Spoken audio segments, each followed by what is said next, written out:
The shot looked wrong the moment it left the barrel. Not slightly off, completely off. It missed the target by so much that a few people didn't even bother watching where it landed.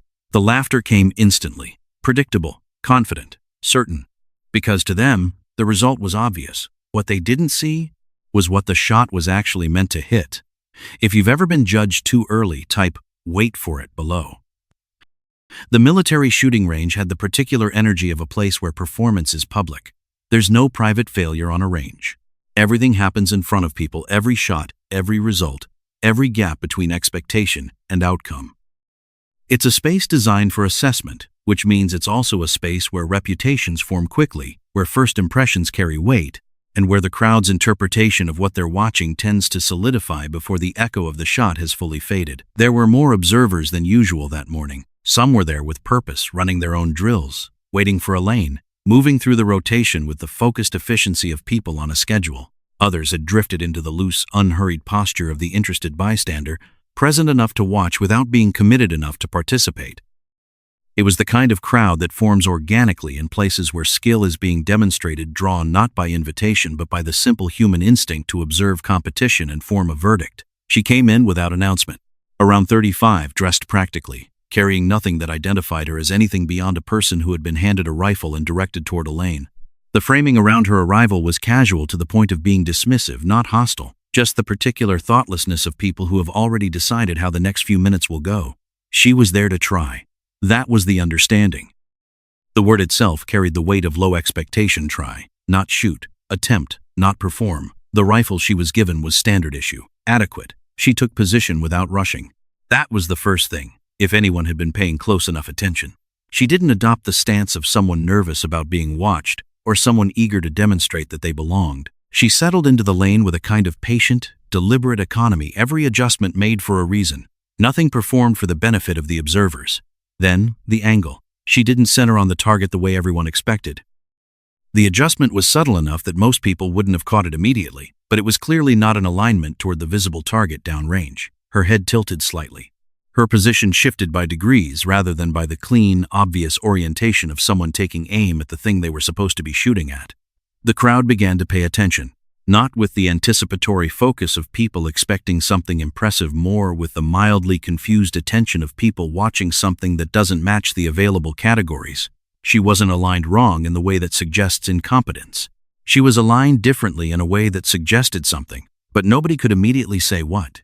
A few people exchanged glances. A few didn't bother. She breathed once, slowly, in the way people breathe when they have already settled the relevant question internally and are simply waiting for the moment to execute the answer. Nobody in the crowd was thinking about what was behind the target. Nobody was thinking about the target as anything other than the obvious, singular object of the exercise. That assumption, unexamined, unanimous, entirely reasonable, was the thing that was about to matter most. The shot broke cleanly. The sound was the same as every other shot that had gone down range that morning. Sharp, controlled, the kind of report that carries the authority of precision even before you know where the round is gone. For a fraction of a second, the crowd registered only the sound, the way you register the first beat of something before you've identified what it is. Then the round's trajectory became visible in the way trajectories become visible not through sight, but through result. It missed, not narrowly, not in the way that invites sympathy or suggests that the margin was close enough to mean something. The round went wide of the visible target by a distance that left no reasonable interpretation. There was no version of the result that could be filed under almost or adjusting or first shot to calibrate. It was simply off dramatically, clearly, without ambiguity. The laughter started before the echo had finished. It wasn't cruel laughter precisely. It was the laughter of a crowd that has had its expectation confirm the particular social release of people who had privately predicted this outcome and were now receiving the small, unworthy satisfaction of being right. It filled the range with the casual confidence of a verdict that felt complete. The result was in, the assessment was made, the story had its ending. A few people were already turning back to their own lanes. She didn't react, not to the laughter, not to the redirect of attention, not to the visible shift in the crowd's posture from observation to dismissal. She remained exactly as she had been positioned, settled, present. Her expression held no defensiveness, no flicker of embarrassment, no performance of indifference. She simply wasn't disturbed by the crowd's conclusion in the specific, quiet way of someone who knows the crowd is looking at the wrong information.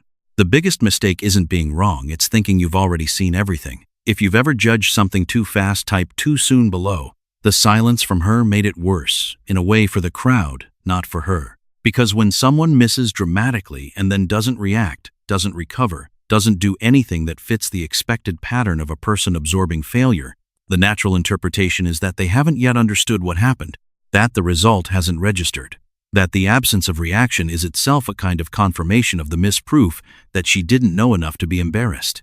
It made them more certain. That was the irony of it. The less she demonstrated, the more the crowd filled the space with their own interpretation, and the more their interpretation hardened into the comfortable shape of an obvious conclusion. She let them have it. She didn't correct it. Didn't look sideways to see who was laughing. Didn't make eye contact with anyone in the crowd. Didn't shift her posture into the defensive arrangement of someone managing how they're being perceived. She just waited. Not with visible patience, not with the performed quality of someone making a point of their composure. Just waited the way you wait when you already know what's coming next, when the sequence of events is proceeding exactly as expected, when the only thing left is time. And the crowd, having rendered its verdict, began to move on. A few seconds passed. In the context of a shooting range, a few seconds is nothing. The sound of the shot had already absorbed into the ambient noise of the space, replaced by other sounds, other activity, the general texture of a facility moving through its ordinary business. The moment had been filed and categorized and was in the process of being forgotten. One person had already fully turned away. He was mid-rotation, his attention back on his own lane, his posture closed off from the drama that had briefly pulled his focus. Whatever he'd seen was resolved, concluded, no longer worth the allocation of attention. He reached for his own equipment. Then something detonated behind the visible target. Not an explosion in the dramatic sense, no fireball, no structural damage, nothing cinematic, but a sharp, unmistakable mechanical report, the sound of something triggering, something releasing, something that had been held in a specific state of readiness and had just been shifted out of it. He stopped mid-reach. The sound hadn't come from the target lane. It had come from behind it. And before anyone in the crowd had fully processed that first point of impact, the chain began.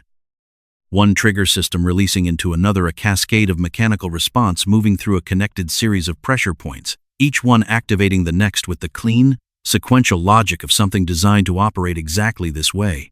One detonation became two. Two became four. The sequence ran its full length in a matter of seconds, each point of impact punctuating the silence that the crowd had been occupying with its confident, concluded verdict. Everyone turned. The rotation was total. Even the people who had already walked several steps away from the range turned back, pulled by the sound of something happening in a place they hadn't been watching. The crowd that had dispersed reformed itself toward a different focal point, and what they found when they redirected their attention was a trigger architecture, a mechanical system positioned behind and beyond the visible target, now fully discharged, every component in its activated state. She had hit it on the first shot. The understanding moved through the crowd in the particular way that genuine reversals move, not as a single moment of realization but as a sequence of recalibrations, each one requiring the previous one to complete before the next could begin. First, the acknowledgement that the round had not gone to the visible target. Second, the recognition that it had gone somewhere specific.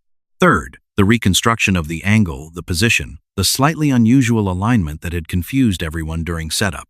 Fourth, and this was the one that landed with the most weight, the visible target had been a decoy.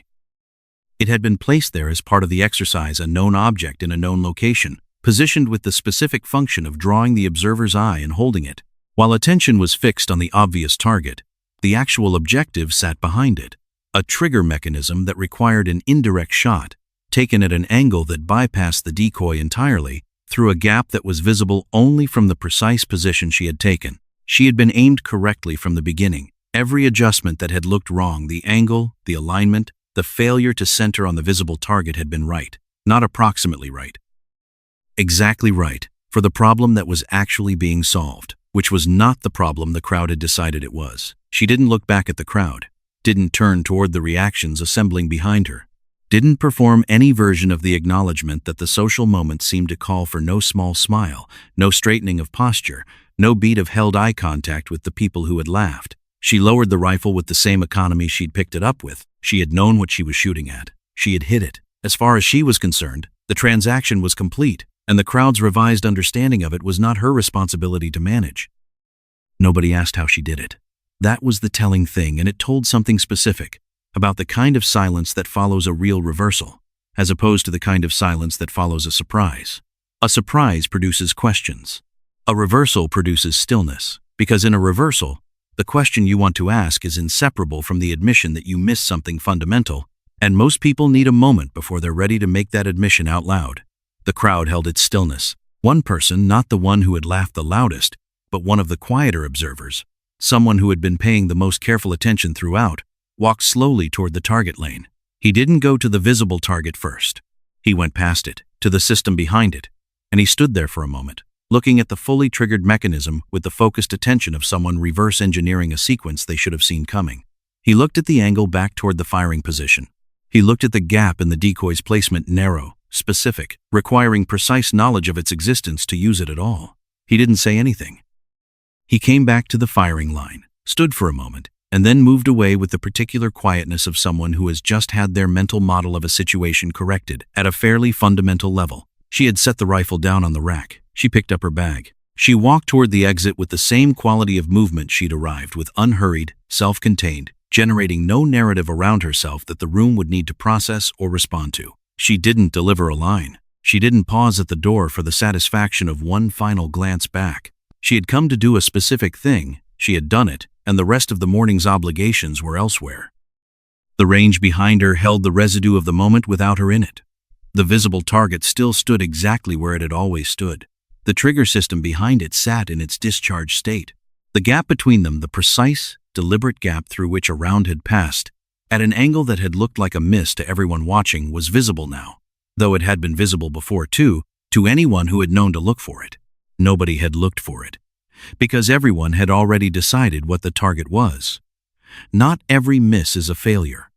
Sometimes it's just a shot aimed at something you don't understand yet. The real problem isn't what you see. It's believing that's all there is. Subscribe to Steelheart Stories, Emma, for more stories where the truth isn't obvious, it's just waiting behind what you're looking at.